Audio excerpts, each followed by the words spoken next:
Bonjour, cette nouvelle vidéo traite un nouvel opérateur de l'algèbre relationnelle qui est la jointure naturelle. Donc on va toujours travailler sur notre même base de données avec ces 4 tables, établissement, bachelier, filière et postulé.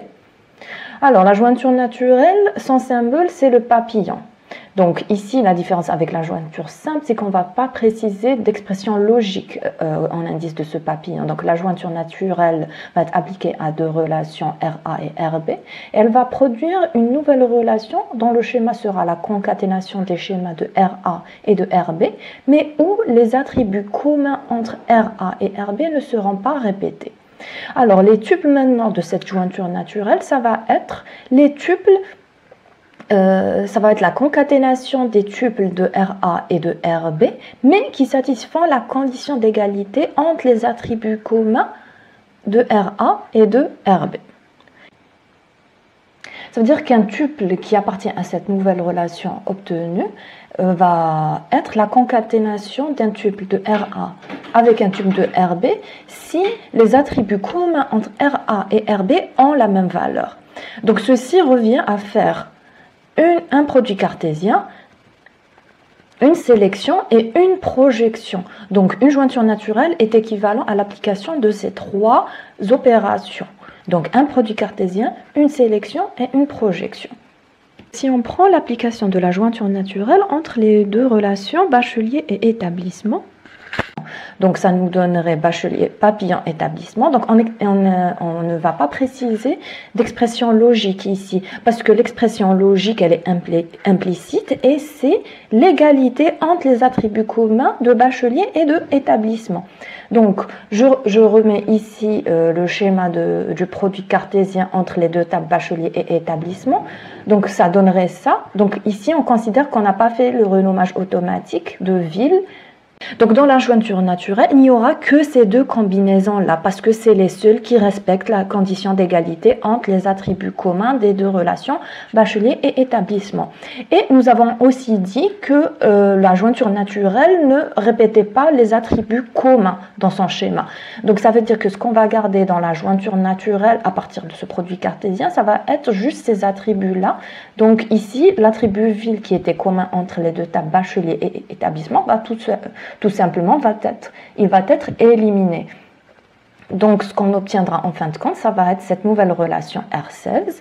Donc ici on a la combinaison de ce tuple de bachelier avec ce tuple de établissement. Donc on remarque qu'on n'a plus l'attribut ville. Et même chose pour la deuxième combinaison des deux tuples. Donc, l'application de la jointure naturelle entre bachelier et établissement est équivalent à cette écriture. Donc, le produit cartésien entre bachelier et établissement auquel on va appliquer une sélection en précisant comme expression logique le test d'égalité entre les attributs communs de bachelier et établissement, c'est-à-dire l'attribut ville, et auquel on va appliquer un produit cartésien en précisant tous les attributs sans répéter les attributs communs. Donc la relation R16 peut aussi être écrite en utilisant la jointure simple où on va préciser maintenant le test d'égalité en expression logique en indice du papillon. Donc bachelier, jointure simple avec établissement et comme expression logique bachelier.ville qui est égal à établissement.ville. Et à tout ceci, il faudrait quand même appliquer une projection sur tous les attributs mis à part les attributs communs. Donc ces 3 écritures sont tout à fait équivalentes. Alors, autre exemple, l'application de la jointure naturelle aux 3 tables bachelier, postulé et établissement. Donc comme on peut le remarquer ici, réellement nous avons 2 jointures naturelles. Et à tout ceci, on applique projection sur les 2 attributs nom et prénom. Alors si on remarque bien, les attributs communs ici, donc on en a plusieurs, donc entre bachelier et postulé, nous avons l'attribut commun num-bach, et entre établissement et bachelier, nous avons l'attribut commun ville, et entre établissement et postulé, nous avons l'attribut commun num-et.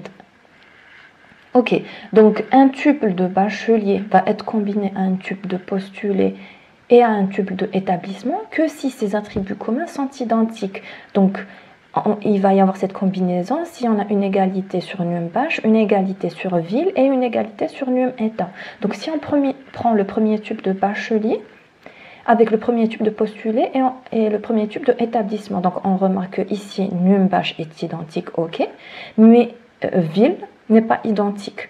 Donc ces trois tuples-là, celui-là, celui-là et celui-là, ne vont pas être combinés.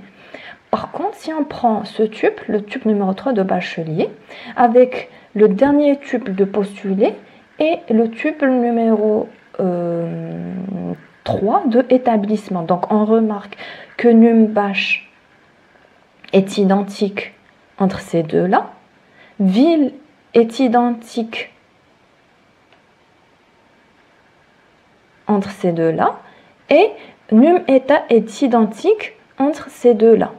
Et si on fait toutes les comparaisons possibles, on va se retrouver avec uniquement cette combinaison qui respecte les trois égalités. Donc l'égalité sur num-bach, l'égalité sur ville et l'égalité sur num-état.